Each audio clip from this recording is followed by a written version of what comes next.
Welcome back with a quick word trick. A lot of people make a long document and then manually type a table of content, only to realize later that the page numbers are wrong and everything is out of order. It's frustrating and a total waste of time. The good news is a word can build a table of content for you automatically. First, make sure your titles are using word seeding styles like hidden one and hidden 2, etc. Then click where you want the table of content to appear. Go to References tab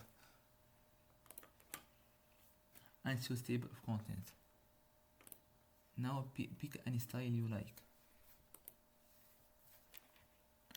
and Word creates it for you. If you edit your document after that, just right click the table and choose Update field to refresh everything. Clean, automatic and stress free. Like and subscribe for more tips. See you in the next video.